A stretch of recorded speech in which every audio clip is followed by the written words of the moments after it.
Progress report. It's an older code, Skipper. I can't make it out. You, higher mammal. Can you read? No, Phil can read, though. Phil? Ship to Kenya. Wildlife Preserve, Africa. Africa? That ain't gonna fly. Rico!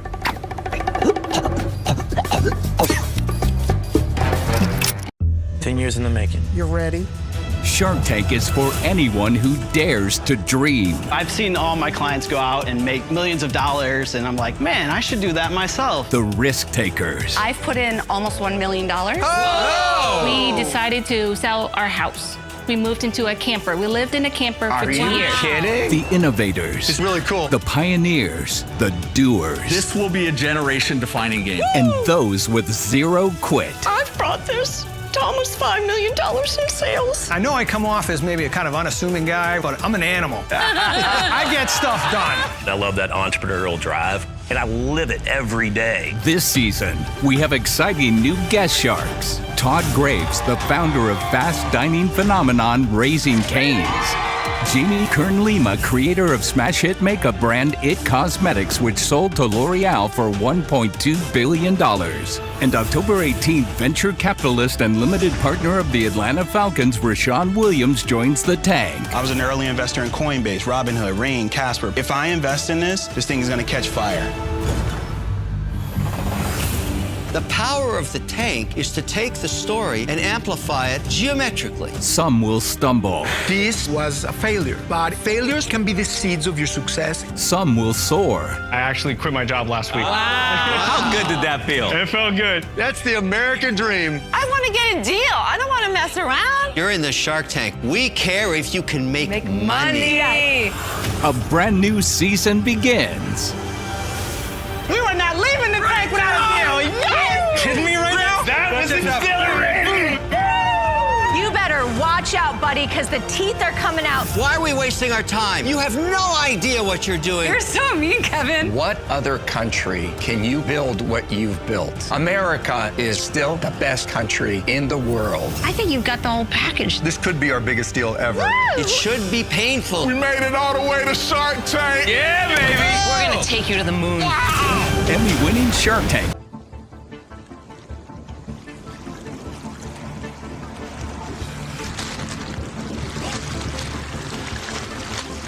The Earth is comprised of 1/4 land and 3/4 water, geographically. The average human body is composed of up to 90% of its weight in water from birth. The human fetus spends 9 months approximately in utero and in water. All living creatures that have breath are born in and or from water. The Earth contains roughly 368 trillion cubic meters of water. Humans throughout history have used less than 10% of the world's water resources at any time. The average modern-day human being uses approximately 100 gallons of water a day. That is 5 times the weight of the average human being, over 800 pounds. The average healthy human being will drink up to 3 gallons of water a day. All of the planet's most ancient mythos, theos, and cosmologies record creation events that begin with water. All laws, since primordial antiquity, were written to regulate land and sea separately. Laws pertaining to land became the law of the land, or rather natural or common law. And laws pertaining to the sea became law of the sea, or rather maritime admiralty law, which is international law and the same everywhere in the world, no matter where you go. All laws since time immemorial originate from and are based upon ecclesiastical or canon law via the ancient laws and ecclesiastical right of kings.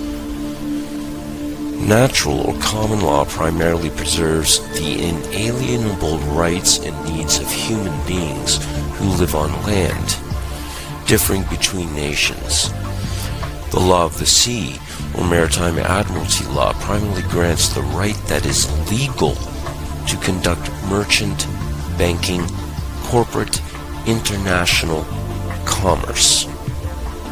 Seeing how living persons cannot live on or in water for extended periods of time, and the earth's seas have been used primarily for travel since antiquity, regulation of the sea for merchant, trafficking, shipping, and commerce through law became necessary for the merchants of nations to do business internationally. The law of the sea, maritime admiralty law, is universal and transcends all national boundaries and laws legally. What is legal is not necessarily lawful. Natural or common law, the law of the land preserving the rights and freedoms of living persons, is lawful. Maritime admiralty law, or UCC, Universal Commercial Code, is legal, and that legal robbery and murder. In ancient Rome, a Roman maxim law stated that he who will be deceived, let him be deceived, which means the responsibility of the deception is on the one that is deceived by it. Basically, if you get it up the hoop, or what we commonly refer to as being stiffed, shafted, that's your problem. Unbeknownst to everyone, maritime admiralty law, the international law of the high seas, came upon land like a flood and made every man, woman, and child since that time dead in the water. The word maritime comes from the Proto-Italic cognates mer, mar, mare, and mari, which all mean water. These cognates are found in words like commerce and merchant and maritime. The water that flows by currents in rivers is directed by the river banks. Water that flows in the world of maritime admiralty law is money, because money is water. Money is currency. It's liquid, as in liquid assets. Money, or monai, mono-I, or simply one eye in maritime admiralty banking laws, is the lifeblood, the cash flow of the system of merchandising and traffic.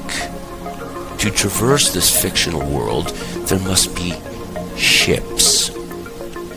Ships traverse water or the sea, and when they come to land, they come into a port. When you plug your electronic device into a computer, you're plugging it into a USB port, a universal serial bus port. The world of the internet is analogized with water as well. We have the deep web, and when you do a live social media broadcast on the internet, you are streaming the show. When a ship pulls into the port, it comes down a canal to where there is a dock, and there the ship is tied off. The ship's captain submits to the dockmaster a manifest of birth, a license and manifest of goods and services being delivered by the ship to the dock. The dockmaster signs the manifest claiming the cargo as property now of the ward, which includes livestock. All ships are female. A woman is a ship. A man is a fabricator. A man delivers semen into a vessel. The woman bears the cargo of the semen and labors for 9 months, wherein her water breaks and the semen in the hold come down the birth canal through a port of entry and are delivered in a hospital delivery room. According to Black's Law Dictionary, a hospital is also a bank and also a church. The woman has shipped newly birthed Admiralty maritime product, stock, livestock, cargo. A doctor will untie the ship from the cargo, stock, the product by cutting the umbilical cord to the ship or vessel and sign a birth certificate, a manifest of birth, after the cargo has been stamped or daubed by a footprint and fingerprint with blood and ink. And after the informants, which are your parents, sign the manifest, which is plainly written on the certificate itself, your parents, the informants, are informing the doctor that the cargo, the stock, is now delivered and can be claimed by signature. The doctor signs the certificate, making you now lost at sea as unclaimed corporate property, cargo, stock, product, commodity.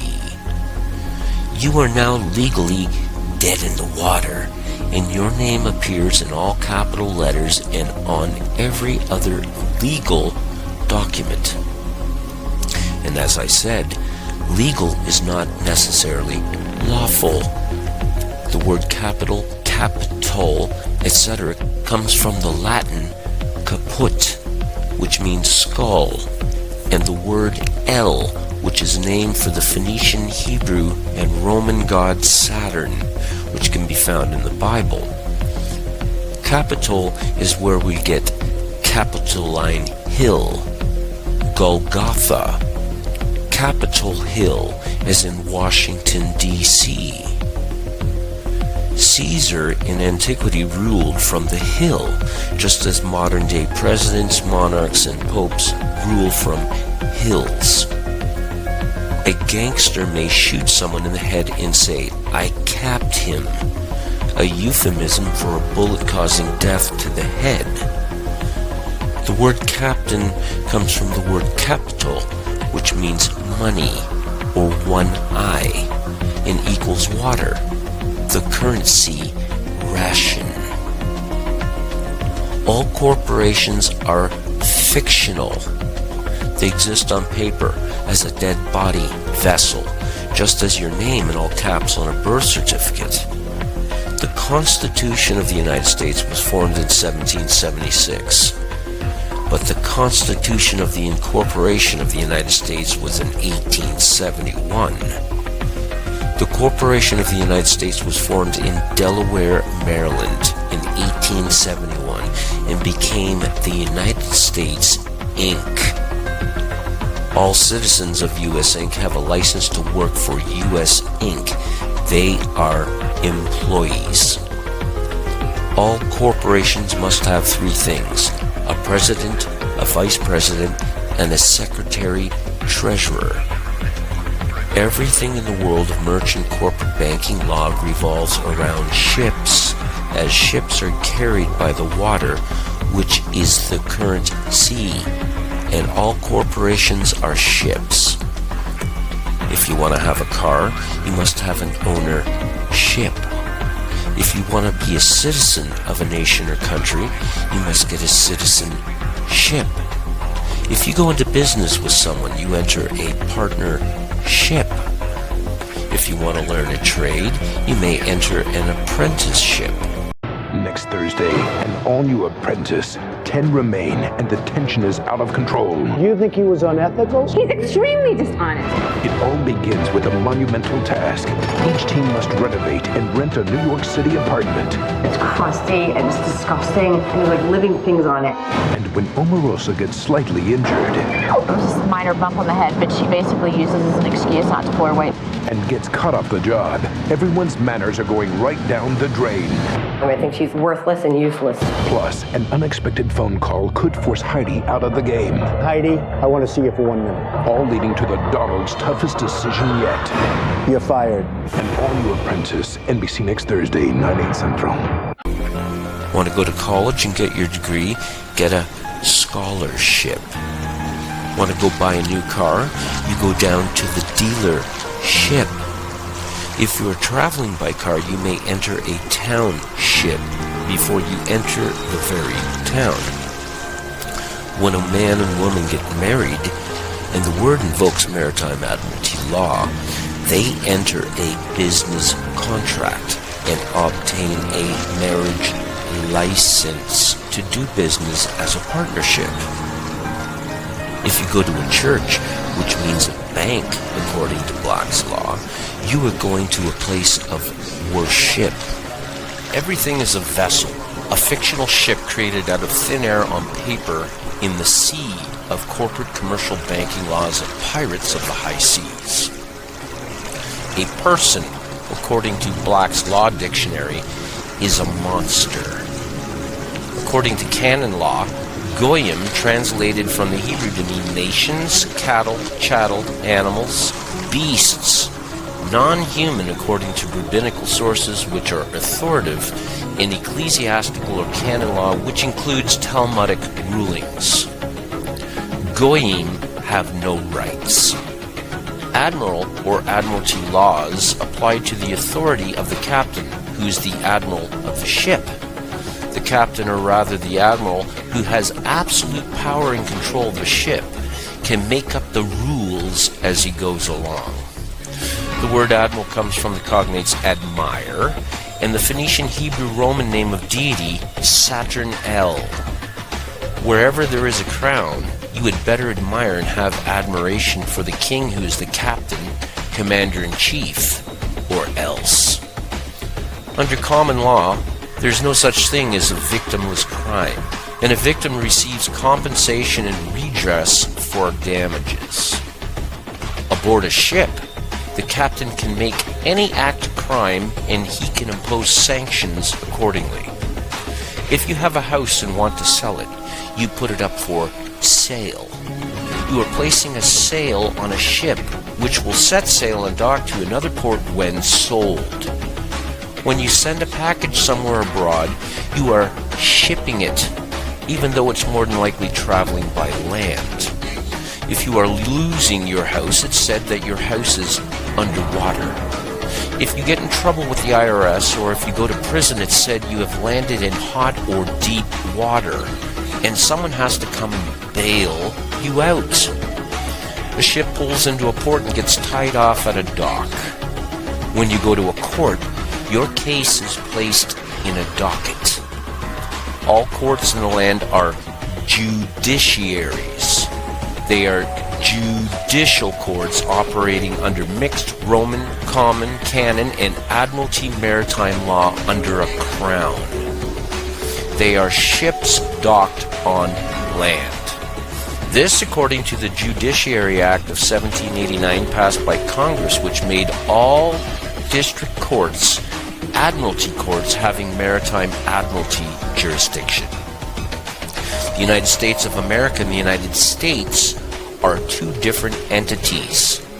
One is a corporation, the other employees of the corporation. The United States of America never ever did win its independence from the Crown in the Revolutionary War.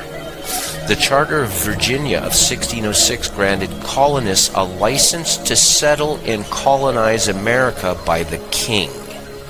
The Treaty of 1783, after Cornwallis surrendered to Washington at Yorktown, completely contradicts and negates the generally assumed and taught notion that America won its independence from Britain. The first article of the Treaty of 1783 relinquishes all claims to America except for the continued tribute to the king under the Charter of Virginia of 1606.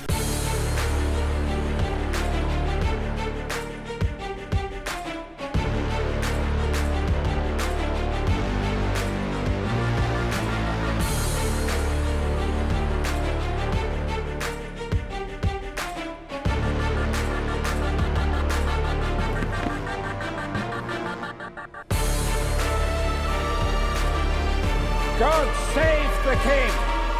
God save the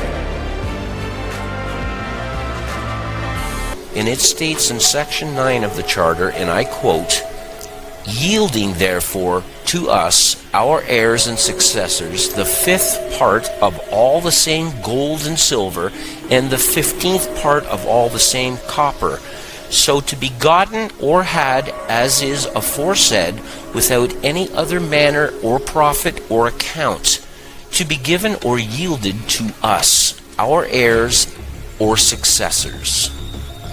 The Revolutionary War was over in 1781, but the Treaty of 1783 was signed 3 years later, which means the war was not over, nor was it won. The Treaty of 1783 upheld the tribute to the king's venture by the colonists, which means America remains to this day a British colony that pays tribute to the crown, as imposed by the Charter of 1606. America was conquered. Liberty is not freedom. A sailor on a ship gets liberty when he's allowed to have a short leave from the vessel when the ship pulls into port. A dog has liberty on a leash when you take him for a walk. A prisoner gets liberty when he's allowed out of the cell into the courtyard for a few hours while under the careful watch of snipers. Liberty is a license. It is a privilege allowed by a ruler, owner, king, etc. to a subject of the same. America never has been the land of the free at any time. It's the land of liberty on the leash of the crown. In the year 1106, the judgments or rules of Oleron were first implemented by Eleanor of Aquitaine, after her return from the Second Crusade, having accompanied her first husband, King Louis VII. These were codified maritime admiralty laws that were supposed to protect the Crusaders' estates and titles while they went and fought the Crusades.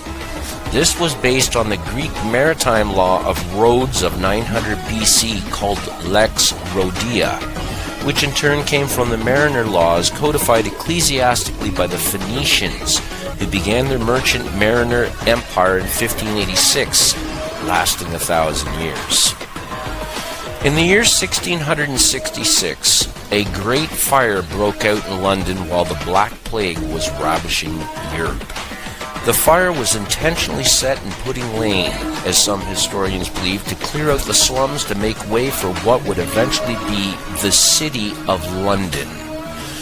Parliament, behind closed doors in secret, invoked the Sesquiquivir Act of 1540, enacted by the then King Henry VIII, reworked and instated by Charles I of the time. Sesquiquivir from the Old French into English means "this killed that life." This made all men, women, and children presumed and assumed dead, and a trust set up. According to Black's Law Dictionary, Sesquiquivir means the person whose life measures the duration of a trust, gift, estate, or insurance contract. The life of a trust is 7 years under the law of limited liability. This act is most diabolically evil because it killed everyone and gave them 7 years to claim back their lives. The fires of 1666 also created the only parcel of land that does not have a title deed, the Golden Mile, the City of London, which is a corporation having its own flag, its own constitution and laws, its own defense and police forces. The Golden Square Mile holds the Bank of England, the London Metal Exchange, Fleet Street, FTSE Stock Exchange, the Royal Mint, and the Old Bailey Courthouse. The United States channels billions yearly to the Bank of England to pay the Crown's tribute. In 1913, the Federal Reserve was set up, the brainchild of a secret meeting held on Jekyll Island in 1910. As United States Inc.'s debt soared well above the estimated gold reserves the corporation of the U.S. held as a standard for the dollar, the Federal Reserve Act was passed on Christmas Eve while Congress was away, giving the power for a foreign corporate entity to print fiat and collect interest on monies created from thin air. A bank does not loan you money. That's illegal. A bank gives you credit, which is legal, but not necessarily lawful. In 1917, the Balfour Declaration was introduced, paving the way for the establishment of the State of Israel in 1948. The Bolshevik Revolution broke out in Russia that was funded and began by Wall Street bankers such as Jacob Schiff and J.P. Morgan. That same year, Woodrow Wilson signed in the War Powers Act that basically stated that the U.S. was stopping all trade with the enemy except for those whom are granted a license, which excluded Americans. Licenses began to be issued in 1933. In 1933, the U.S. had reached Section 11 bankruptcy. President Roosevelt amended the War Powers Act of 1917 and declared all U.S. citizens as enemies of the state.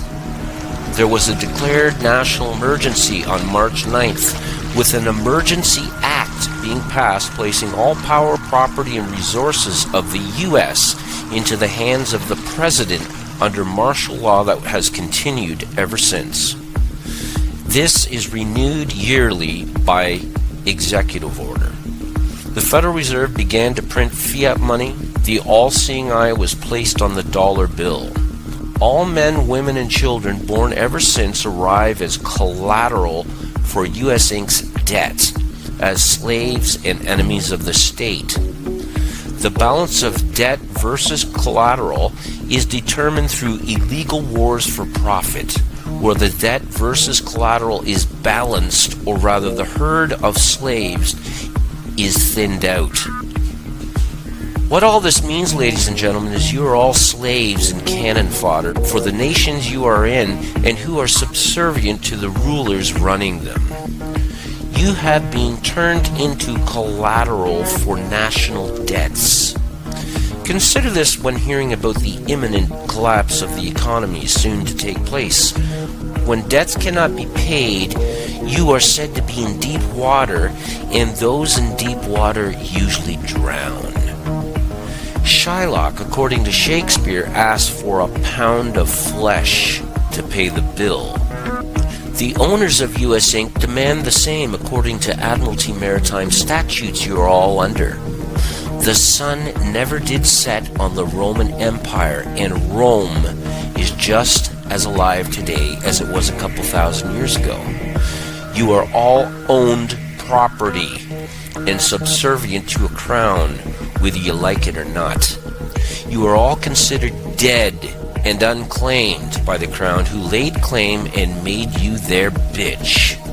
You cannot, nor are you allowed to speak for yourself, as dead persons cannot speak, and is why you need a lawyer to speak for you in a court. The dead have no rights. This is all based upon ancient ecclesiastical or canon law at its root and core. When you board a ship called a church, which is also considered a bank under maritime admiralty, and embark upon it, the licensed and registered pastor or priest must teach and keep you obedient to the monarch, the crown. Because he who wears the crown, which is the monarch, is the head of the ship called church. He is the king, the lord and captain of the ship called church, and the pastor or priest is an agent of the crown. Maritime Admiralty, or rather Universal Commercial Code, or UCC, is the matrix pulled over everyone's eyes that governs all, because everything has been made into ships on the sea of corporate commerce. Without their one eye, which is money, which is water, all ships are dead at sea and cannot traverse their fictional matrix they created. It's now high time for a concerted, universal mutiny.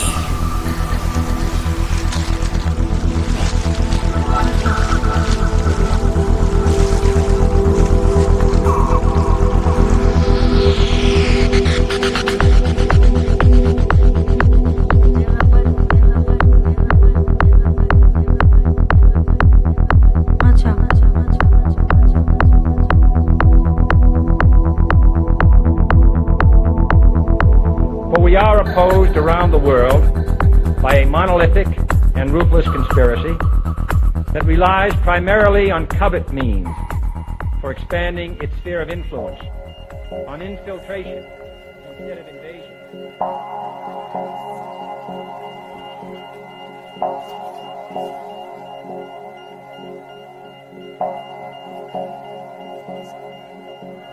Today, Queen Elizabeth II is the head of state of the great nation of the Hebrew Covenant called Great Britain. Her genealogy chart, according to the College of Heralds in London, traces her blue bloodline back to Abraham, who many modern scholars believe to be the Egyptian pharaoh, Amenemhet I. By connecting 22 dots, the true Hebrew and royal Egyptian identity of Queen Elizabeth II comes into focus. Number 1. What is the stone of Jacob, a Hebrew patriarch, doing beneath the Queen's throne chair? Number 2. Why was the Queen crowned at her coronation ceremony on top of a symbolic Egyptian step pyramid? Number 3. The monarch's crown has 12 stones at the base, each representing the 12 Hebrew tribes. The 12 stones of the 12 tribes were also worn on the breastplate of Hebrew high priests in Canaan. Number 4. The Union Jack represents the reunion of the United Kingdom of the 12 tribes of Jacob, or Jacob. The Union Jack is red, white, and blue, the same colors as the 3 crowns of Egypt. Number 5. The royal scepter originates in ancient Egypt and was carried by the Egyptian god Amun and by Egyptian pharaohs, who called themselves the Son of God. The royal scepter is now carried by pharaonic descendant Queen Elizabeth II. Her scepter contains the world's largest cut diamond, called the Star of Africa.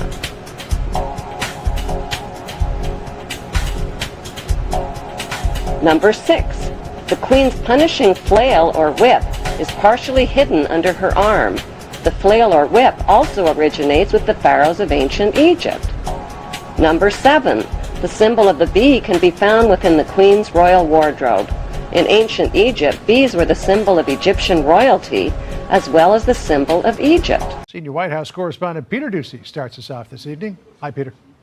John, good afternoon. And the security around here has been enhanced with dump trucks blocking the roads and ID checks a block out. Those are not things that we normally see here.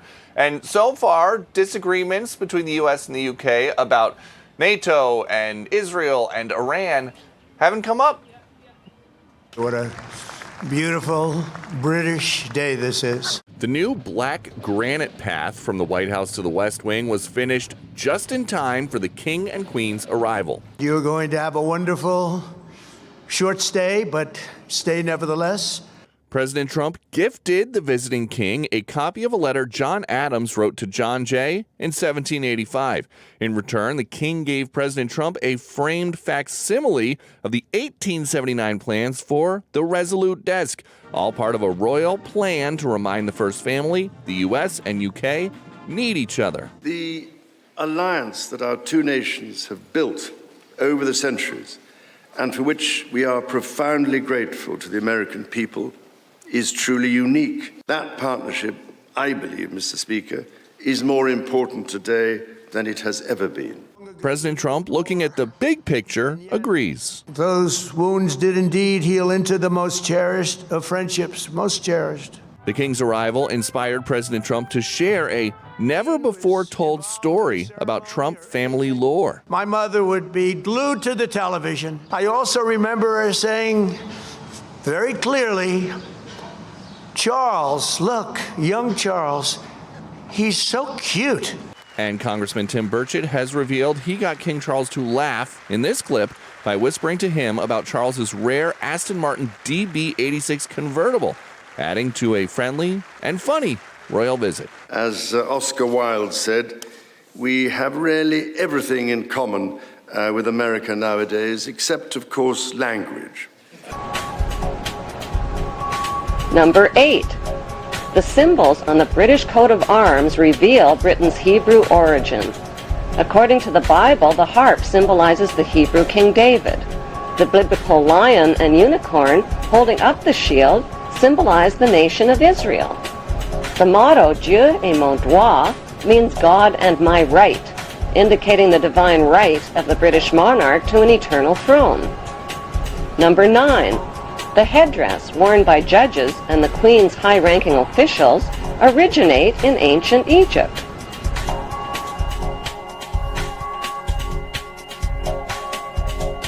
Number 10. Kilts like the one worn by Prince Charles originate with the Egyptian pharaohs who wore white kilts. Number 11. The hymn, Zadok the Priest, written by Handel, was performed at the Queen's coronation in 1952. Zadok the priest was the biblical priest who anointed the Hebrew King Solomon while the people cried, God save King Solomon.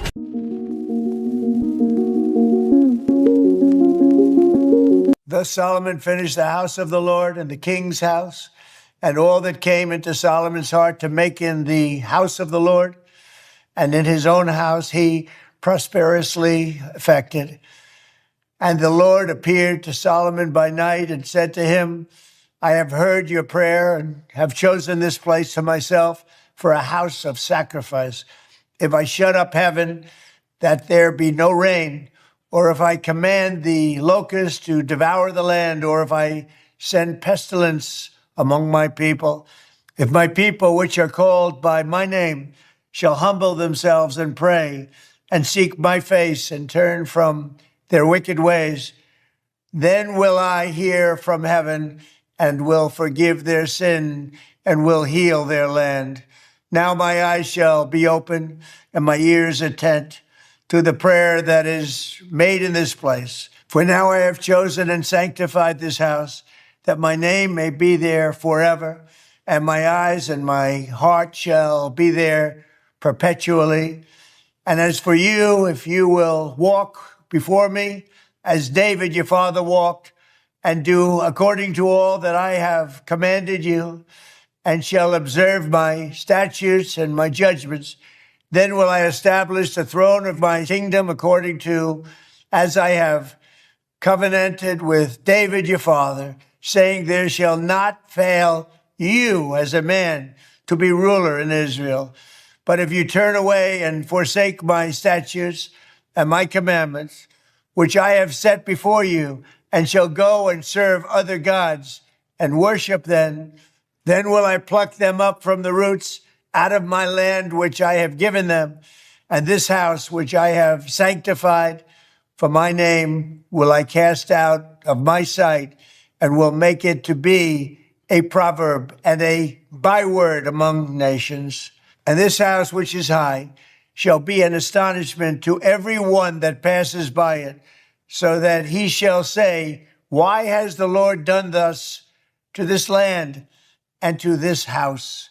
And it shall be answered, because they forsook the Lord God of their fathers, which brought them forth out of the land of Egypt, and laid hold on other gods, and worshipped them and served them.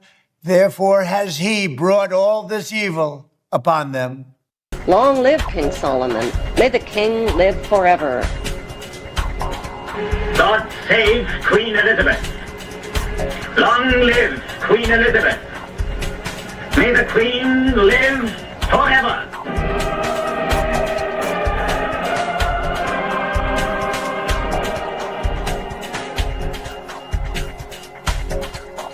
Number 12. During the coronation ceremony, the Queen turns to face the four corners of the globe. The orb carried by the Queen represents the globe over which the monarch rules. The origin story of Bellaby globes is just as peculiar as the globes themselves. In 2008, Peter decided to make a globe for his father's 80th birthday. He went through hundreds of globes and thousands of pounds before he was happy with the result. In about 2011-12, I sold my house to fund, because this is a bottomless pit of money. But Peter didn't expect the warm reception these boutique globes received. Since 2008, Bellaby has sold around 5,000 globes. The smallest globe it sells, the 12cm diameter pocket globe, can set you back almost $2,000. Its largest, the Churchill, has a wait list of 2 years and costs over $94,000. Why has nobody been to the moon in such a long time? That's not an 8-year-old's question. That's my question. I want to know, but I think I know. Because we didn't go there, and that's the way it happened. And if it didn't happen, it's nice to know why it didn't happen, so in the future, if we want to keep doing something, we need to know why something stopped in the past that we wanted to keep it going. Peter attributes this demand to the rise of consumer interest in handmade products. The global handicraft market size reached $680 billion in 2021 and is expected to exceed $1 trillion by 2027. Number 13. The monarch's coronation gifts of a rod, bracelets, and a ring are a reenactment of the Bible story of the Hebrews, Judah, and Tamar. Number 14. Royal jubilees originate in ancient Egypt. Egyptian pharaohs celebrated their jubilees after 30 years of rule. In pharaonic tradition, the Queen has celebrated both silver and golden jubilees.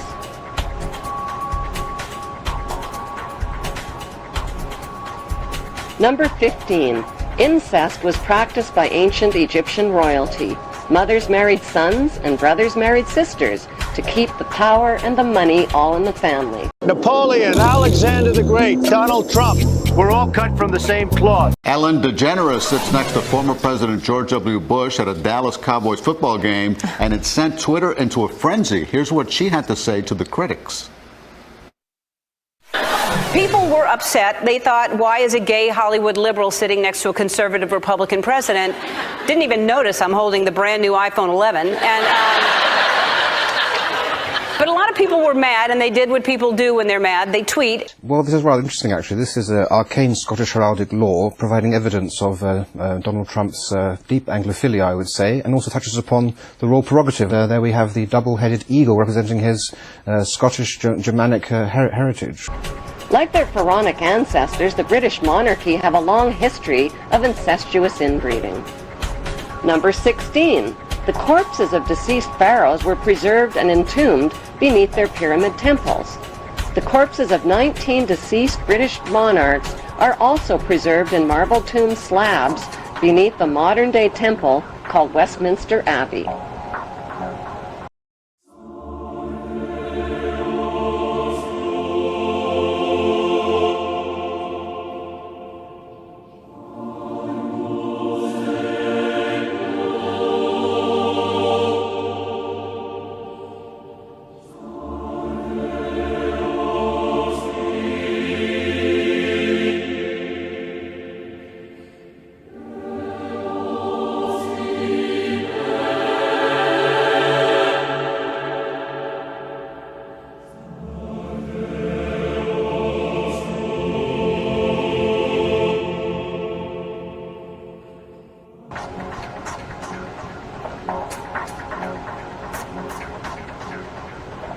Number 17. The ancient pharaohs advertised their power with their image on coins and stone monuments.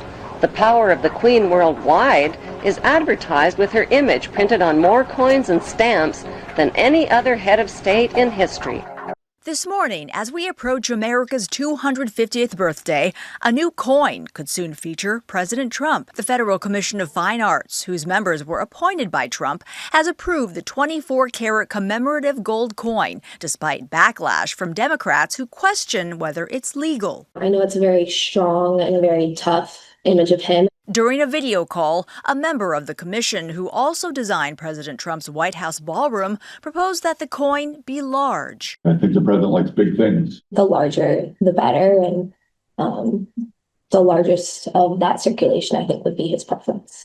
The coin's size and value have not been determined yet, but another group, the nonpartisan Citizens Coinage Advisory Council, speaking out, saying if you issue a coin with a portrait of a sitting president, it will send a message that the sitting president is a king, and calling it a huge irony to celebrate U.S. independence from the British monarchy with coins of the president. Federal law prohibits living presidents from appearing on currency. It seems very clear that it's outrageous. It's illegal to put the president's likeness on an official coin. But supporters argue a commemorative coin is not currency per se, and they say the Treasury Secretary is allowed to mint gold coins at his discretion. The president is a well-known fan of gold. Why not silver? You can't imitate gold, real gold.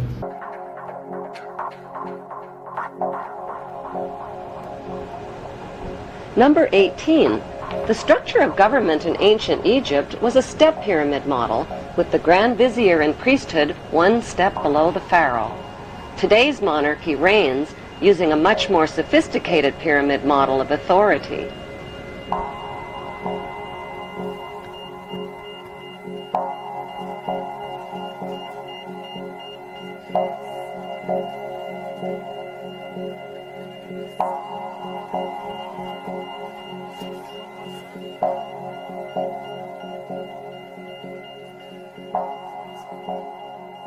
Number 19.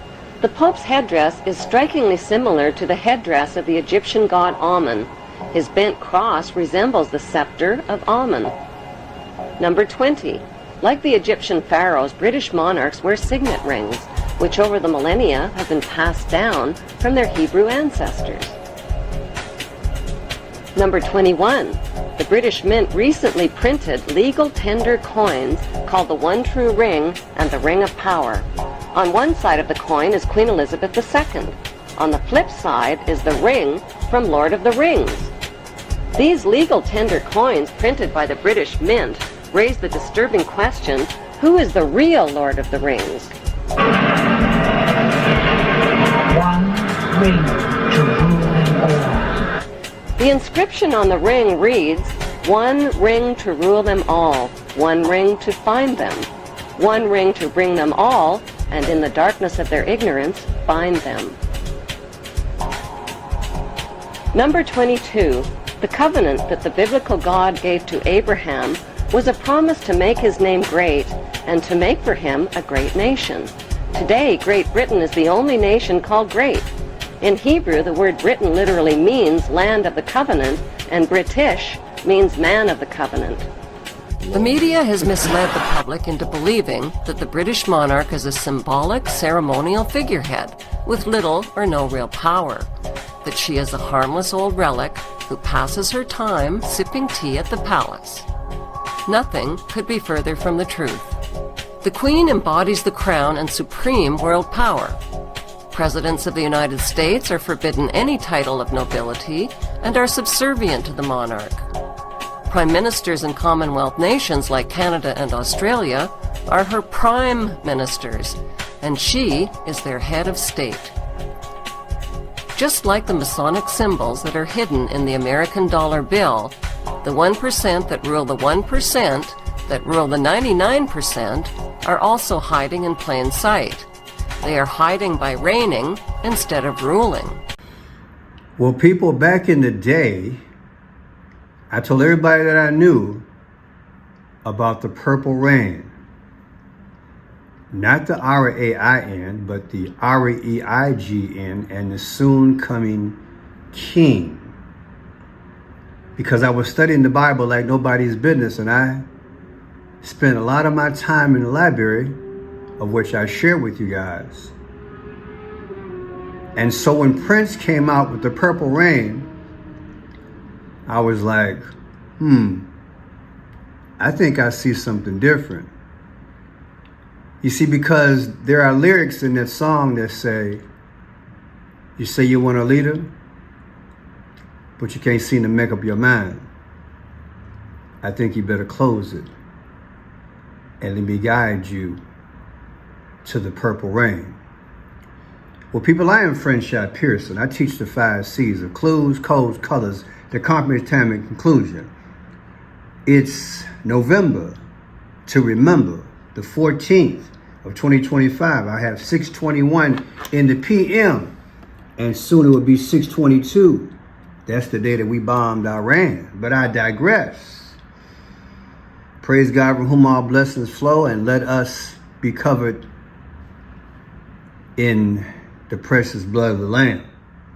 That's how we endure. Well, people, today is King Charles' birthday. I want to take you down this valley and show you some things that I've connected over a period of time. I could go hours connecting this thing, but I'm going to give you a brief synopsis, if you will. And I want to show you a spiritual birth of the purple rain. Yes, in my mind, it has a birth. And you're looking at Daddy. Oh yeah. America's part of that too, because we split from Daddy July 4th of 1776.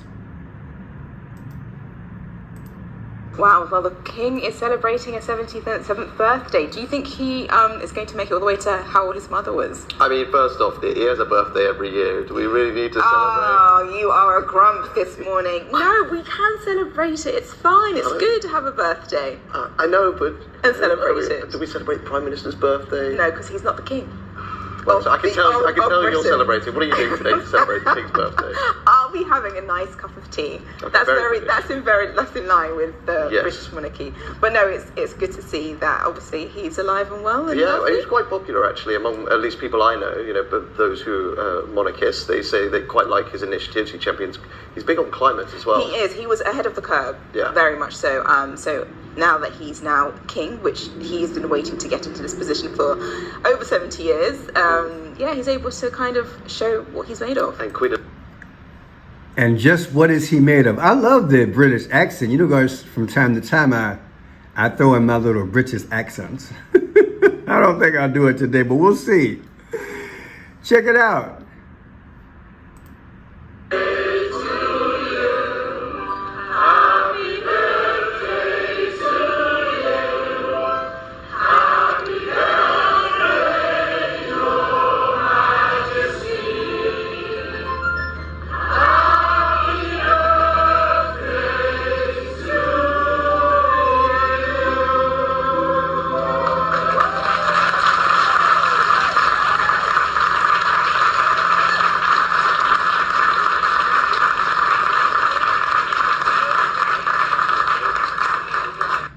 That was nice. And he got to ride the train today. Yeah, he literally drove it. Watch. So fully electric by node, we had battery overheads over. I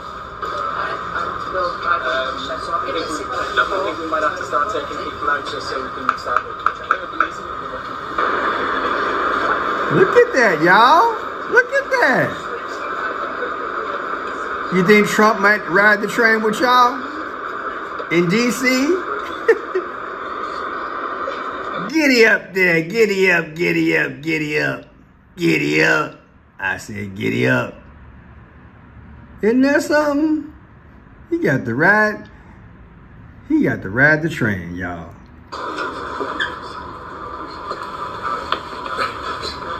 Funny why I took a train ride today.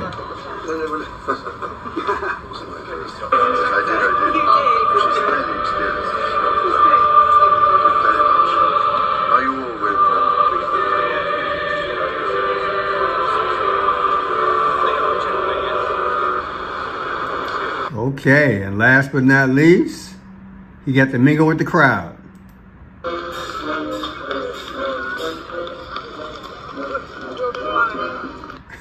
We won't have the copyright. I like the music, no? It's kind of jovial. Yeah, Carmela in the house. Carmela? Yeah. Do you guys miss Princess Di? Put it in the chat. You guys miss Prince of Wales, Diana? I miss her. I do, I miss her. Yeah. Okay, so let's get into this decode, people, because this is going to really be mind-blowing, okay? Now, you have the king, November 14th, 1948. And you have the prince, June 7th, 1958. And he made his demise on 4/21 of 2016. What if I told you that's the same day that Pope Francis died? Yes, 4/21, 2016. And what if I told you the same date, 4/21, that Prince Charles, King Charles, his mother was born? So let me go through that again. Prince died on 4/21. And it's amazing you think about it. Pope Francis died this year on 4/21. And the Queen Mother, she was born on 4/21. You guys think that's an accident? All right, let's go down there. But let me show you this thing here. See this here? See this symbol? I want you to look at this circle and go down. And then I want you to look at this and go this way. And then this is a cross. And that's an arrow. Okay? I see 4 signs in here. Arrow, a cross, and then these 2. So let's look at that. We have the Egyptian ANKA, ANKH.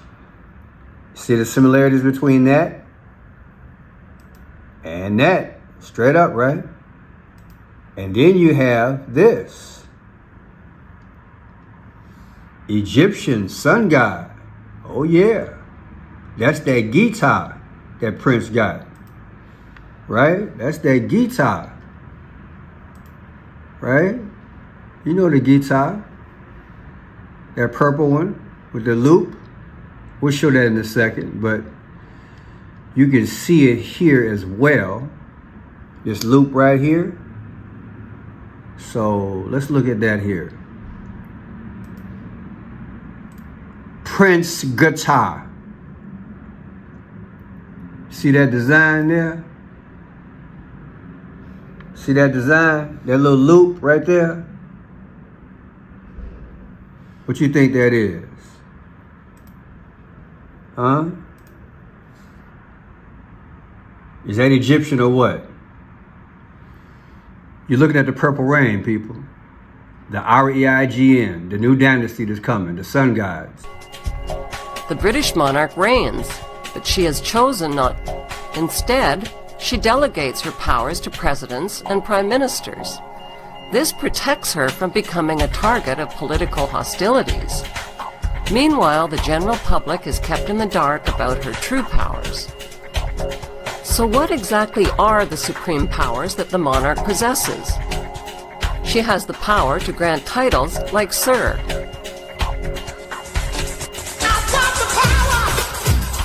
The Queen has the power to call elections and dissolve Parliament. She can dismiss prime ministers and the government. She can declare a state of emergency and command the armed forces. She can even declare war through her prime minister without even the consent of Parliament. There's a reason why the Queen's image appears on more coins, stamps, and paper currency than any other head of state in world history. Now look, 11/14/1959, that's anniversary of King Charles' birthday. June 7th, 1958, that's the birthday of Prince. The difference is 75. And what is 75? 75. 75 weeks. Did you know that March 16th is the 75th day of the year. So March 16th is like 316, sacrificed like Jesus. Think about what I'm saying. The old system will be sacrificed and the new reign will come in. The Antichrist system will come in, the purple reign, the REIGN. Now you're going to see how many things relate to Prince in this video. Prince and the King and the Queen Mother. It's deep. Now look at this one. 11/14/2024, anniversary of King Charles' birthday. 421 is the death date of Prince, the death date of Pope Francis, and the birthday of King Charles' mother. Subtract that, you get 5/8. What's 5/8? That's when Pope Leo became the Pope on 5/8. You see how it all connects? Now look. At Goldsmith. How close are the Goldsmiths to the Rothschilds nowadays? What kind of childhood did the Queen's German husband, Prince Philip, have? The answer can be found in a biographical book called Elizabeth, Behind Palace Doors. Philip's mother was Princess Alice Battenberg, granddaughter of Queen Victoria. She was diagnosed as a paranoid schizophrenic and committed to a mental institution in Switzerland. Philip's German father ran off with a wealthy mistress, which left the boy parentless. Philip's uncle, George Mountbatten, became his surrogate father and legal guardian. Unfortunately, Uncle George had the same perverse reputation as Uncle Dickie. George Mountbatten kept a scandalous collection of child pornography that he bound into volumes and emblazoned with the family crest. Most disturbing were pictures of family orgies and bestiality in which children and animals were sexual participants. The question is, was George's adopted son Philip a participant? George Mountbatten's porn collection now resides at the British Museum, where it is kept in a hidden repository of artifacts deemed pornographic and unfit for public viewing. Elizabeth, she died on 9/8, okay? But she was born on 4/21. Amazing, ain't it? Now, so did Pope Francis. He died on 4/21, but she was born on 4/21, and Prince died on 4/21. I know y'all, it's crazy. Now look, I told you, this is coming. And everybody's going to merge with this. Even though we separated from Britain, July 4th, 1776, everybody's going to emerge and emerge back into this purple reign. But I recognized them, and the school principal told us it was the Queen. And we all got given new clothes and good food for the first time in months the day before she arrived. The day the Queen got to the school, I was part of a group of kids that went on a picnic with her and her husband and some of the priests. We went down to a meadow near Dead Man's Creek. I remember it was weird because we all had to bend down and kiss her foot, and she was wearing a white lace boot.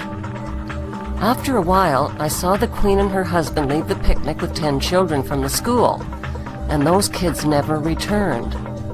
They took away those 10 kids and nobody ever saw them again. We never heard anything more about them, and we never met them again even when we were older. They were all from around there, but they all vanished. This is the old Phoenicians back in the day. Their favorite color was purple. Their secondary color was Tiffany blue. Now, check this out. 11/14/2022, anniversary of King Charles. 9/8/2022, that is the death date of Elizabeth, King Charles' mother. The difference is 67. What is 67? Okay. He was born on 6/7, Prince. And if you think I'm stretching, look at this. I got something else for you. You see this date here? That's 11/14/2025. That's today. That's King Charles' birthday. 4/21/2026 is the birthday of his mother. Anniversary. The difference is what? 158. What is 158? The 158th day of the year is June 7th. And what is June 7th? That's Prince's birthday. Prince Charles' coat of arms displays a red dragon and the German words Ich dien, which means I serve. I serve the red dragon. I serve Satan.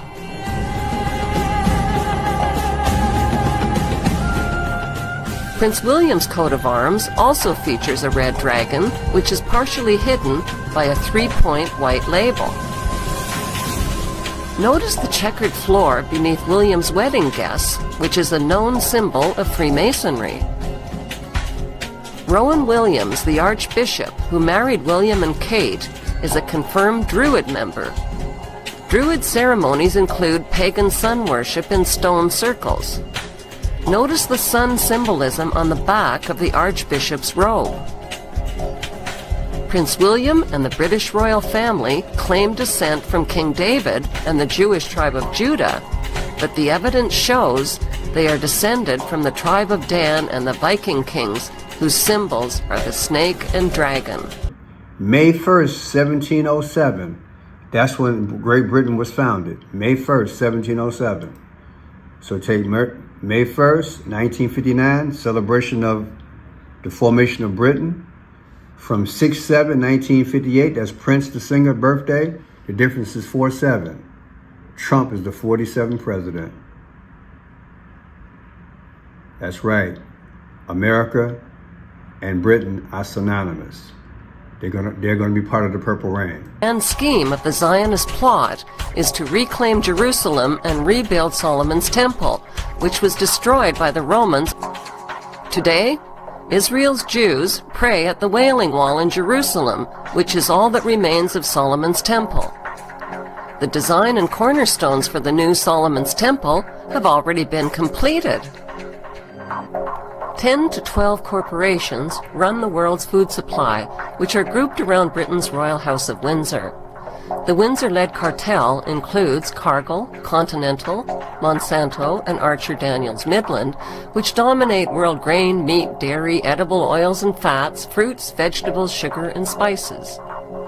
This cartel is hoarding food, minerals, and raw materials, and it has the power to shut down food production and export supplies worldwide.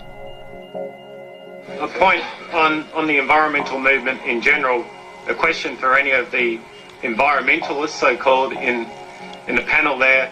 Prince Philip was one of the key founders of the Green Movement. He said that if he were to be reincarnated, he'd want to be reincarnated into a deadly virus to solve the overpopulation problem. Well, the point is that the Green Movement was founded by those in the eugenics movement. This is Hitler Nazi race science, and this will destroy Africa. Can anyone make a comment? Prince Philip Mountbatten, alias Battenberg, and the power elite view themselves as inheritors of the earth. Culling the population through eugenics is their answer to freeing up Earth's resources that are being consumed what they consider racially inferior commoners and useless eaters. Purple Rain, the actual movie, came out when? July 27, 84. To July 27th, 2016 anniversary, from 11/4/2016, King Charles' birthday, come out the 111, which is what? Snake eyes. Every slit is 1. 111. And what else is 111? Pope Francis died on the 111th day of the year. That's April 21st. The Queen Mother was born on April 21st, and Prince died on April 21st. 111. It's deep, ain't it? Now look, 7/27/2016, 7/27, Purple Rain. Already did that right here. Verses 4/14/2016. 4/14 is what? 4/14. Yes. Oh, that's the concert. Almost forgot about that. On 4/14/2016, that's when Prince had his last concert. Let's review that again. 4/14/2016, that was Prince's time he sang on stage, last concert, and 7 days later he died. Subtract this from 727, which is what? 727 is Purple Rain release, and the difference is what? 316, like John 3:16, sacrifice. Ain't that something?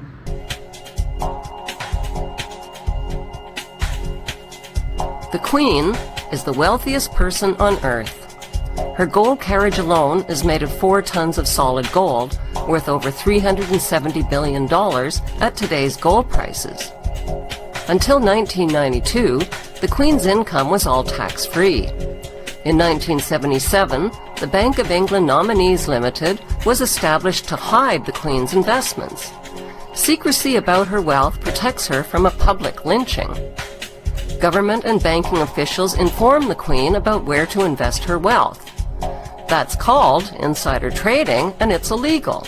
But the Queen gets away with it scot-free. Why? Because she's the Queen, and she's immune to prosecution. The Queen owns more than 300 residences, including castles and palaces, crown jewels, over 27,000 masterpieces, prize racehorses, and a fleet of Bentleys and Rolls-Royces. Her colossal wealth also includes crown land and investments that she inherited from her black nobility ancestors. January 5th, 1979, that was the first time the Prince had a concert. January 5th. Take January 5th, 1979, Prince's first concert, and Prince's anniversary of his birthday, 6/7/79. The difference is 216.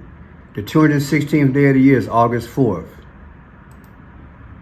That would be Barack Obama's birthday. Ain't that something? Let me go down the road. Got something else to show you. April 14, 2016, Prince's last concert. 4/14/2016, 11/14/2015, today's birthday of King Charles. The difference is Barack Obama's birthday. The 216th day of the year, which is what? August 4th. Oops, there it is. Almost done. The Queen's Crown Estate includes over 50% of the UK's coastline, as well as Regent Street and Windsor Great Park. Her trillions in wealth are passed down to her descendants, untaxed. Would British tourism collapse if the monarchy was abolished?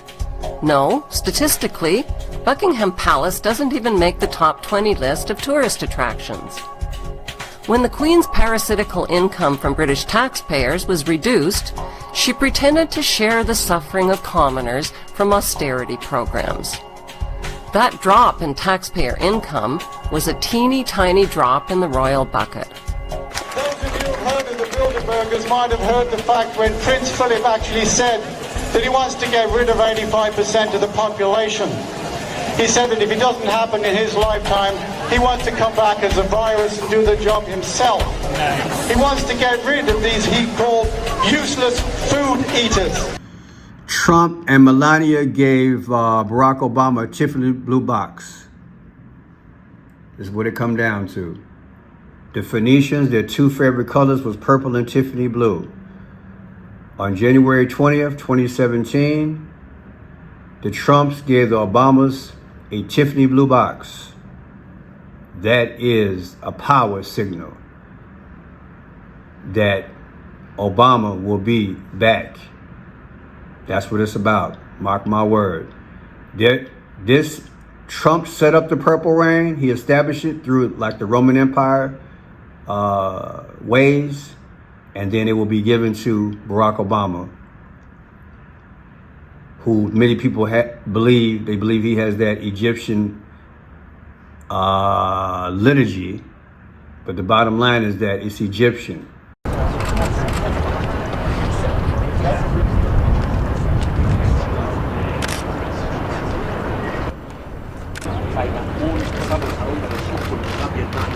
Because when they came, the souls of them, they want to enter the place. They could not find the main entrance, which is to keep it up there. Then they did open all the way up.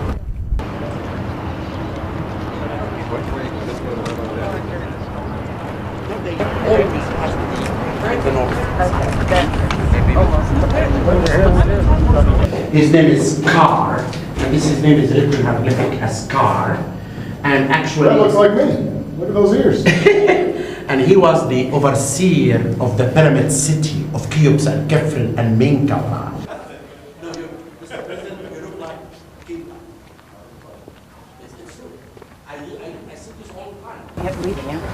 Oh, you won't. Well, I'm telling you firsthand, they're the bloody useless food eaters. They couldn't put a nail in a piece of wood or fry an egg to save their lives. Yeah! Do you know how much the Queen is worth? 17 trillion pounds. That's $30 trillion. She could end world hunger and poverty tomorrow. Instead, she just sits in her ivory tower and laughs at us. This is coming to an end. $30 trillion? Of the billions of families on planet Earth, how did this one family manage to collect and hoard most of the world's wealth over the centuries? Besides insider trading and tax-free income, the answer is the slave trade and drug trade. The Temple Mount, 35 acres of it, is the most explosive piece of territory on the face of the planet. Jewish leaders have already established a training center in Jerusalem, where temple priests are now learning how to offer the required animal blood sacrifices and to conduct the daily temple services. Now, of course, there's limits on exactly what sacrifices we can do because of the state of impurity that we're in. Some sacrifices we can't do without the ashes of the red heifer, but the Passover offering, national sacrifices we can perform in a state of impurity. So what's stopping the Zionist Jews from rebuilding Solomon's temple? What's stopping them is a Muslim shrine called Dome of the Rock, which was built in 691 AD right over the top of the ruins of Solomon's temple. It is one of the world's holiest Muslim sites. This sacred real estate is, without a doubt, the most dangerous real estate on planet Earth. The Muslim Dome of the Rock is the elephant in the room. The Zionist plan to rebuild Solomon's temple on sacred ground must, by necessity, be a plan that reduces the Muslim Dome of the Rock to rubble. Building Solomon's temple means the Muslim shrine must fall, either by a natural disaster like an earthquake, or a man-made disaster like an exploding bomb. A man-made disaster would surely be the spark that ignites World War III. Anak and the Egyptian. That's what he did. He was telling the story of the purple rain that's coming. Because what it come down to is the all-seeing eye, Egyptian sun god. They're taking us there, people. That's where they're taking us. When a British monarch is crowned, an elaborate ceremony takes place, which resembles the ritual crowning of King Solomon of ancient Israel.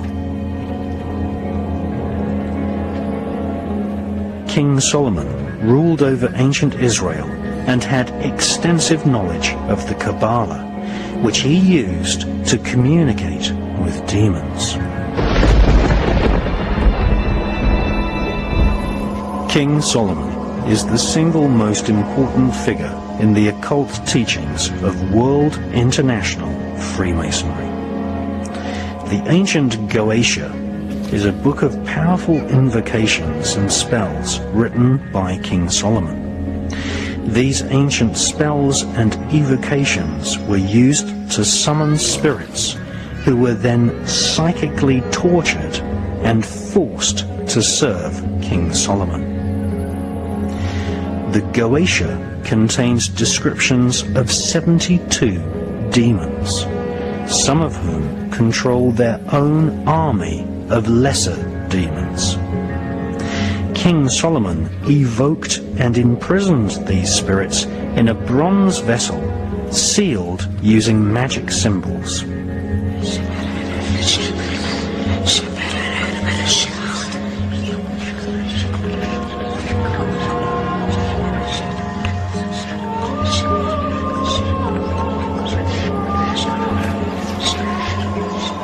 Goetia explains how the spirits can be compelled into obedience. The Goetia describes a demonic royal hierarchy of spirits, many of which are referred to as knights, princes, and kings. King Solomon ruled ancient Israel from the year 970 to 928 BC. Satanists, occultists, and Freemasons worldwide venerate the memory of King Solomon, who owned a magic ring engraved with a symbol called the Seal of Solomon. This gave him power over the invisible monarchy of demons. This Seal of Solomon is better known as the Star of David. It is this symbol which is encoded into the $1 bill. It is also the flag of Israel.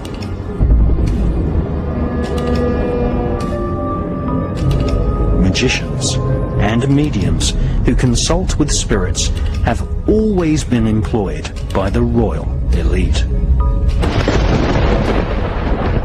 In medieval Britain, Dr. John Dee was consulted regularly by Queen Elizabeth I. At the British Museum in London, we see the dark mirror which John Dee used to see or scry the faces of spirits.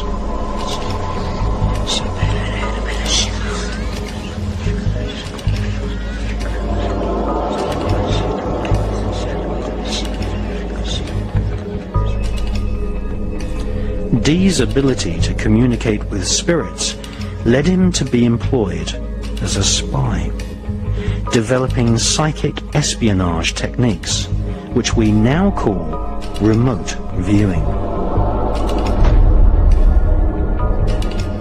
John Dee attended Trinity College in Cambridge, which became a place where occultists and the world of spies were intertwined. Aleister Crowley also attended Trinity College. In 1904, he wrote an introduction to an ancient book of spells called the Goetia. Soon after, Aleister Crowley followed the footsteps of John Dee and worked as a spy for Her Majesty's Secret Intelligence Service, MI5. Dr. John Dee was secretly initiated into the secrets of the Kabbalah by Rabbi Lowe in the 1500s. The Kabbalah offers a route map which is called the Tree of Life. Discarnate spirits, some angelic, some evil, occupy each point on the Tree of Life. These spirits can be called forth and invoked to serve the magician.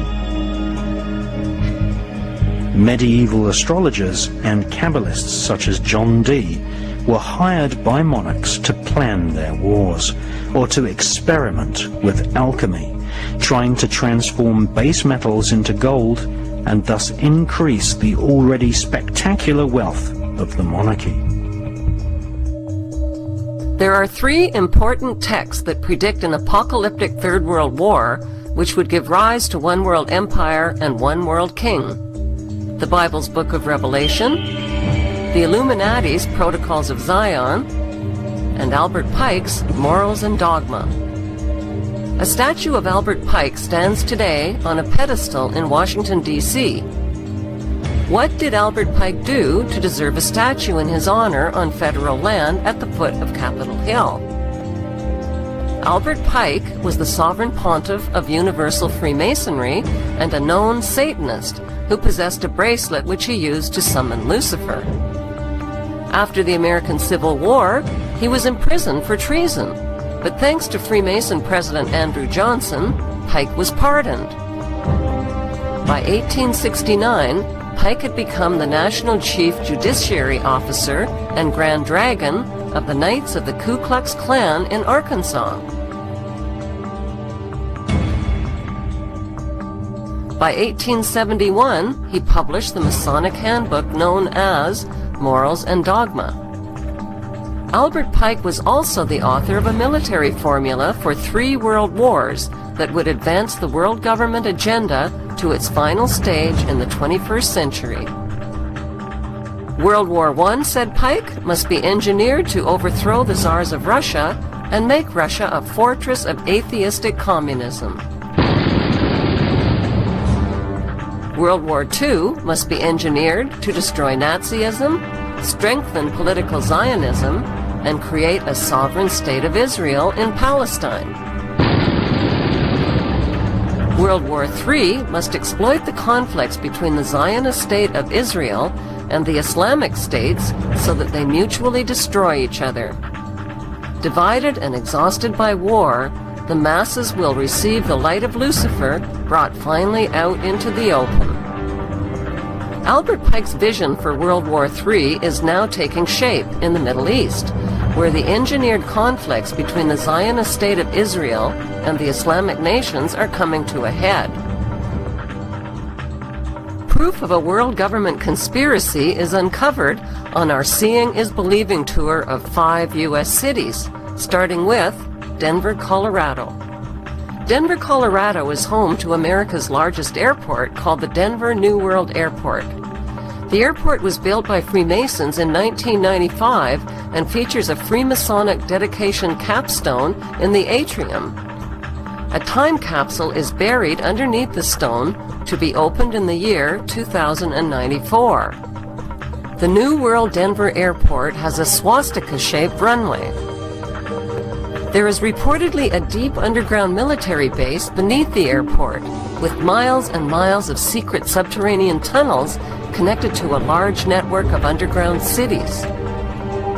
As passengers drive up to the main airport terminal, they are greeted by a sinister-looking 32-foot-high fiberglass blue stallion, with veins popping out of its body and demonic eyes that glow bright red. Not exactly a calming influence for travelers who are already spooked about getting on a plane. The sculpture is believed to symbolize the pale horse of the apocalypse mentioned in the Bible, whose name is Death. The sculptor, Luis Jimenez, was killed by the horse when a chunk of the sculpture broke loose and came crashing down on him. Locals call the horse Blucifer. The British throne has been bathed in blood for centuries. At one time, Britain contained several small kingdoms. These small kingdoms, ruled over by an intermarried, self-elected elite, were gradually amalgamated into the single monarchy which rules over Wales, Scotland, Northern Ireland, England, Canada, Australia, New Zealand, and secretly controls the United States of America. How would you describe what the circle is to, say, your grandmother? It's the chaos of the web made elegant. Speed round, Paul or John? Early Paul, late John. Mario or Sonic? Early Sonic, late Mario. Needs of the society or needs of the individual? Should be the same. You're most scared of? Unfulfilled potential. I am a believer in the perfectibility of human beings. When we are our best selves, the possibilities are endless. At the circle, there isn't a problem that we cannot solve. We can cure any disease and we can end hunger without secrets, without the hoarding of knowledge and information. We can finally realize our potential. Circlers, do you like to share? Until we abolish mandatory schooling, your child will be brought up as a slave so that he can accept becoming a slave later in life in adulthood. If it happens, we'll know. Imagine the human rights implications. There needs to be accountability. What is this? The circle has the power to change everything. It's only our lies that get us in trouble. things we hide. We care about everybody you care about. Because knowing is good, but knowing everything is better.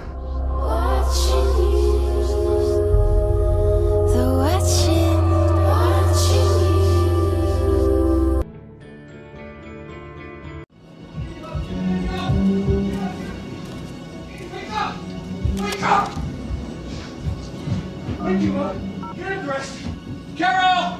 759 Sector C. Carol! We gotta go! We gotta get out of here! We gotta go right now! Listen to me, Steve. No, you don't understand! We've gotta go! Go where? No, we gotta go! What the hell are you talking about? Steve, this is important. Go where? That's right.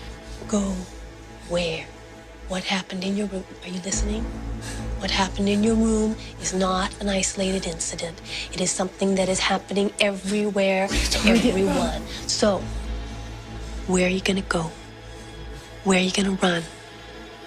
Where are you gonna hide? Nowhere. Because there's no one like you left.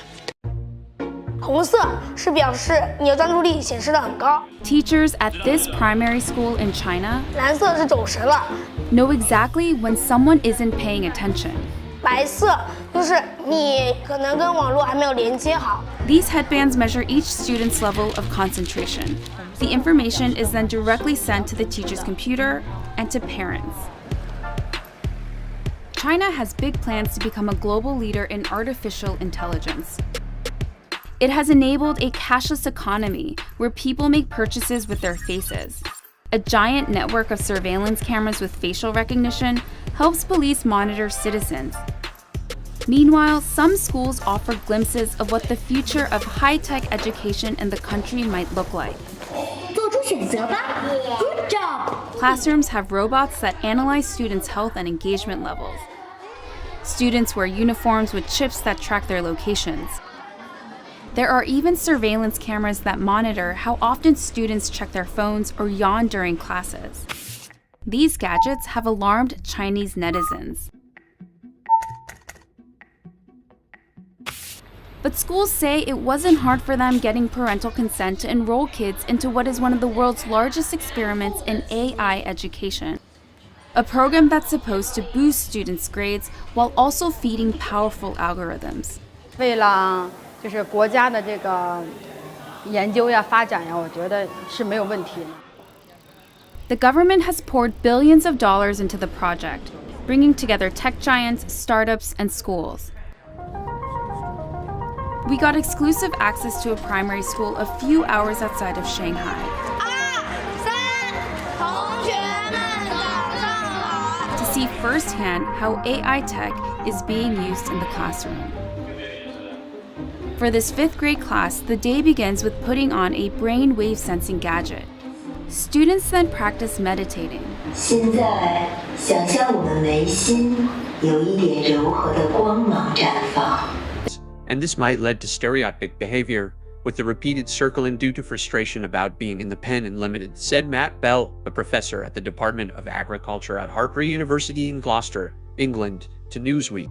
Then the other sheep join, as they are flock animals, and bond or join their friends. The social behavior of sheep is dominated by flock mentality, which controls the animal's movements and protects individuals from predators by prompting them to flee from danger as a group. According to the Merck Veterinary Manual, the sheep had been moving in a nearly perfect circle since Nov. Although there are 34 sheep pens at the farm, only the sheep in one of the pens know. 13 had been acting this way. Some have speculated that the sheep's behavior could also be caused by a bacterial disease called listeriosis, also known as circling disease. We're not 100% certain about what we're dealing with here.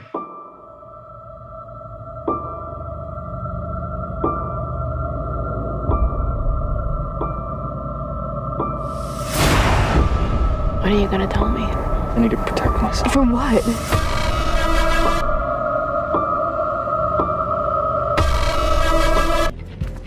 So I want you to look. Look as closely as possible. Because the tricks you are about to see may not seem connected, but we assure you they are. Is what follows 100 different tricks? Or is it one giant illusion? The device is made in China and has 3 electrodes, 2 behind the ears and 1 on the forehead. These sensors pick up electrical signals sent by neurons in the brain. The neural data is then sent in real time to the teacher's computer. So while students are solving math problems, a teacher can quickly find out who's paying attention and who's not. 说明这段时间他是有点在那走神的。 A report is then generated that shows how well the class was paying attention. It even details each student's concentration level at 10-minute intervals. It's then sent to a chat group for parents. 就是他可以看到每个人的评分。 The reports are detailed, but whether these devices really work and what they exactly measure isn't as clear. We were curious if the headbands could actually measure concentration, so one of our reporters tried on the device.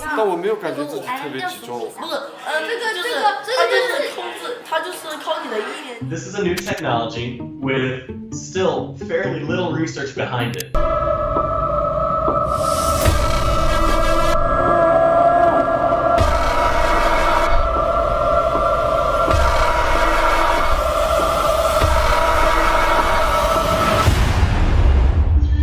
Theodore Zanto is a neuroscientist at the University of California, San Francisco. He was surprised to learn that this tech, called electroencephalography, also known as EEG, is being used in the classroom on children. It's usually used by doctors in hospitals and labs. EEG is very susceptible to artifacts. And so if you are itchy or just a little fidgety, or the EEG wasn't set up properly so that the electrodes didn't have a good contact, affects the signal. Despite the chances for false readings, teachers told us the headbands have forced students to become more disciplined. 上课回答我的问题，就是他们的声音会比平常更响亮。 Teachers say the students now pay better attention during class, and that has made them study harder and achieve higher scores. 上课认真听讲，作业做的基本上是全对的。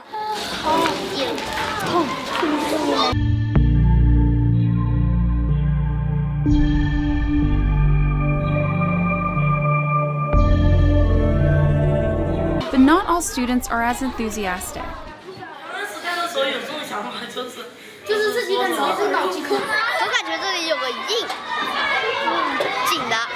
This 5th grader, whom we caught dozing off in class, told us his parents punish him for low attention scores.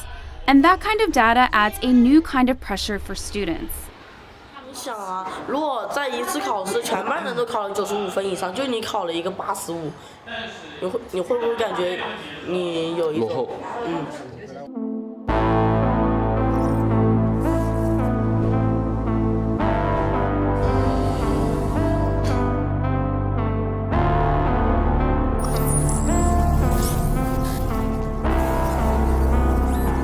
？You are here to act as chaperones to the candidates. A group selected for intelligence trials using augmented reality technology. This is seriously weird, isn't it? I am Ariel. The candidates, they're children. The time to save our country's future is now. I thought that was a really neat trick they played on you.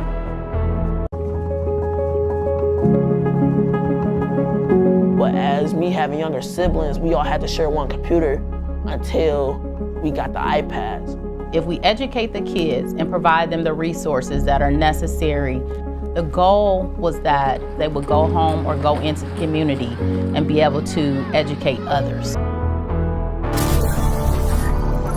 Alert me at any time if you feel stressed, anxious, or concerned. They weren't like this when we arrived. There's something wrong with them.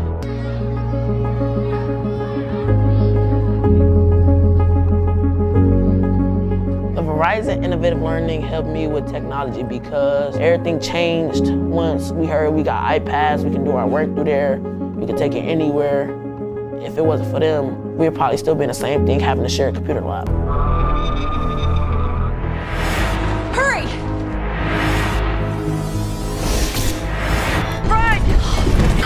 These are the minds of the future, remember? They were given an opportunity to become engineers or to become city developers in their own classroom, so their confidence has gone through the roof. And it opens up so many other doors that doesn't limit them to a specific career field.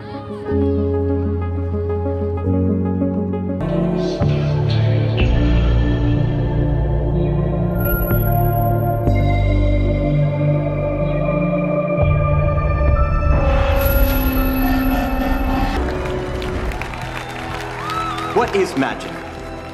Our argument, nothing but targeted deception. Good afternoon. Jill and I thank you for joining us today. And we have a special guest. You can see to my left here. I'm thankful to our friends, the White House Historical Association and the National Park Service for helping us deliver thousands of commemorative aids to vaccination sites and communities and healthcare centers all across America. Easter is a day of joy when we celebrate resurrection and renewal. But this year, we know many are still going without the familiar comforts of the season. The virus is not gone, and the second year in a row, most will be apart from their families, their friends, and the full congregation that fill us with so much joy. The scripture tells us, joy cometh in the morning. As we celebrate the renewal of this season, we know that long-for dawn is almost here. Outraged locally and nationally after President Biden issued a proclamation for Transgender Day of Visibility on March 31st. It's an international observance held the same time every year since back in 2009. But this year it happens to fall on Easter, which is sparking backlash to the president's proclamation. News 4 Jax reporter Khalil Maycock joins us now. Khalil, you spoke with different LGBTQ groups about what's happening. Scott, I did. And the president of PFLAG Jacksonville says this is something that people shouldn't be upset about, especially since this day has been celebrated since March 31st, which she says has been for over a decade. She says more attention should be put on people making sure people in the transgender community are okay. So this is that proclamation some people locally and nationally are upset about that President Joe Biden signed and declares March 31st as Transgender Day of Visibility. It's a day of celebrations and educational events designed to bring attention to the transgender people. The day was created in 2009 and always has been observed on March 31st, including all 4 years of the Trump administration. This year, Easter falls on the same day, which is why some people are upset. The only other time this has happened was in 2013. Easter usually falls between March 22nd and April 25th every year. The holiday is celebrated on the first Sunday after the full moon or following the spring equinox.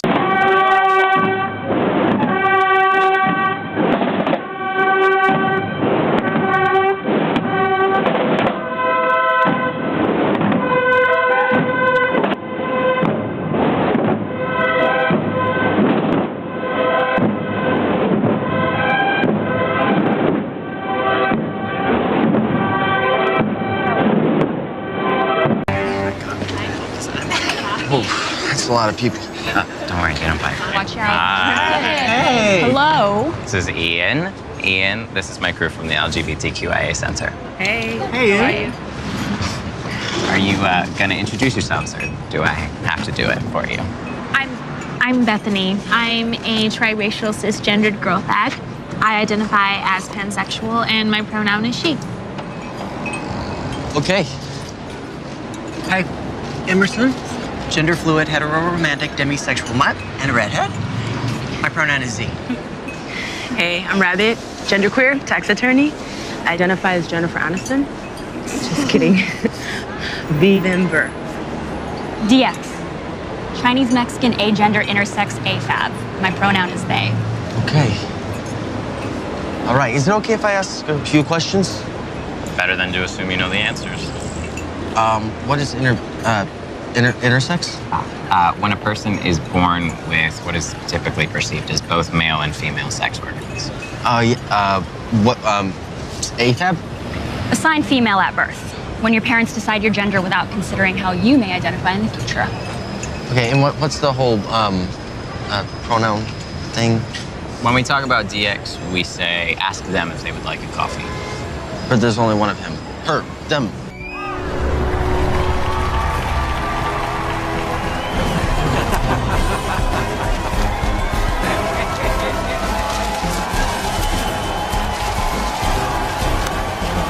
I saw that morning, being down here now, as different as it looks, I still have those visuals, those images in my mind, in my head. We're on, as a nation, officially now. The suicide bombers, it happens in Israel on a daily basis.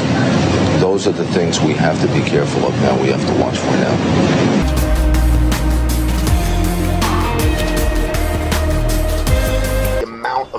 Time, effort, money that is being expended by Satan and his minions to implement his agenda.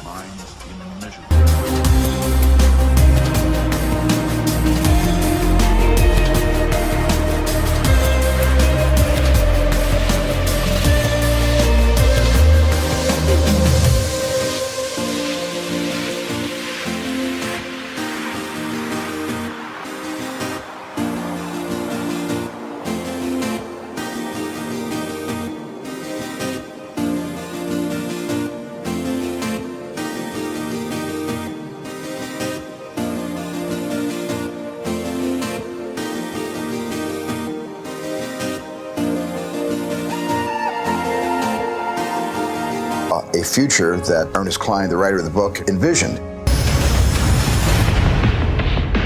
I was very careful with Ernie collaborating with me every step of the way to be able to find the movie narrative inside this dense forest of Ernie's profound imagination. The Oasis being the ultimate toy box with all the toys in the world, and then playing that with one of the greatest filmmakers of all time. It results in just amazing action and such a fun adventure. Ernest Cline is such a visionary, and I think has seen the future before any of us possibly could even imagine it.